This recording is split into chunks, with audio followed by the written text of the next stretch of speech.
Dites-moi, c'est dans quel évangile nous sommes aujourd'hui, au 21e siècle, où nous cherchons l'approbation de tout le monde? Dites-moi, est-ce l'évangile que les apôtres ont prêché hier, ce qui leur a valu ces persécutions? Quel est cet évangile qui s'accommode aux païens? C'est-à-dire, ils sont à l'aise même quand ils entendent cet évangile aujourd'hui, l'évangile de Jésus. Tout le monde est à l'aise. C'est-à-dire les croyants sont à l'aise, les païens sont à l'aise dans cet évangile-là. Quel est l'évangile que nous prêchons? Les apôtres sont devenus des martyrs à cause de la vérité de l'évangile. Les gens ne pouvaient pas supporter l'évangile qu'ils prêchaient, la parole, la vérité qu'ils prêchaient. Quand Luc dit, il dit quand le Fils de l'homme paraîtra, est-ce qu'il trouvera encore la foi? Quand Jésus lui regarde son église, est-ce que Jésus est fier des chrétiens? Est-ce qu'il est fier des enfants de Dieu? Est-ce qu'on peut prendre la décision de perdre notre vie à cause de notre foi, à cause de l'évangile? Ce que je veux nous dire, il n'est pas si important de savoir comment sont morts les apôtres. La manière dont les apôtres sont morts, c'est pas ça le plus important. La nature de la mort, de leur mort, c'est pas ça le plus important. Le plus important, c'est l'état dans lequel tu meurs. La nature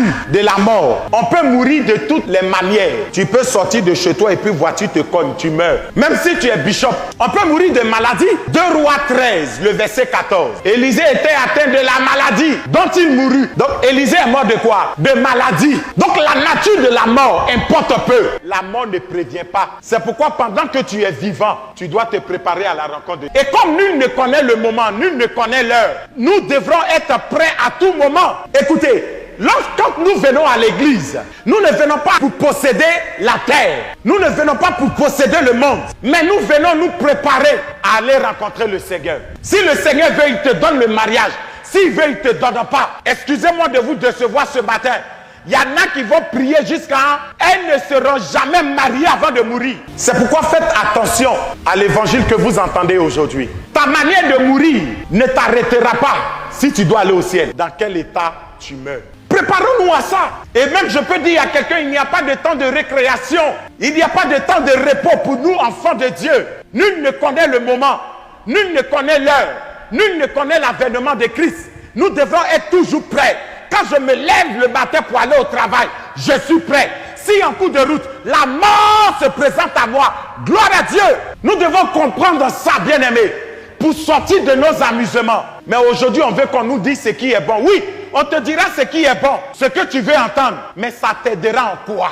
Pourquoi les apôtres ont accepté de mourir? Sachant que ce qui les attendait était des choses atroces. C'est-à-dire qu'ils allaient mourir par des morts atroces. Mais pourquoi ils ont accepté quand même? Parce qu'ils ont cru en la mort et à la résurrection de Jésus. S'ils n'avaient pas une confiance de la résurrection de Jésus, de la vérité, de la prédication de Jésus, ils ne seraient jamais donnés à la mort. Mais c'est parce qu'ils avaient cette certitude-là qu'ils ont accepté de payer le prix, qu'ils n'ont pas pu renier leur foi. Il y en a qui sont licenciés, ils ne marchent plus avec Jésus. Il y en a qui ont perdu de l'argent, même une forte somme, ils ont renié la foi. Parce que le plus souvent, la question qui revient, Jésus, où étais-tu? Pourquoi n'as-tu pas empêché cette situation-là de m'atteindre, de me fragiliser? Je suis découragé, je suis déçu. Quelle est ta foi?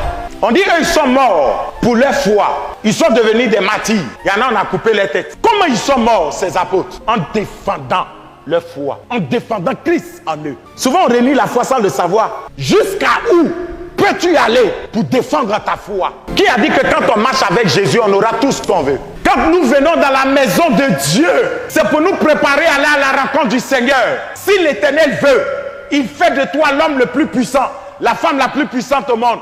S'il ne le fait pas, il ne le fait pas. Mais une chose est sûre, si tu meurs, la vie que tu auras au ciel sera meilleure que cette vie sur terre. C'est pourquoi Paul a dit, j'ai combattu le bon combat. Il dit, j'ai gardé la foi. À cause des garçons, tu abandonnes la foi, mais tu es perdu doublement et triplement. À cause de l'argent.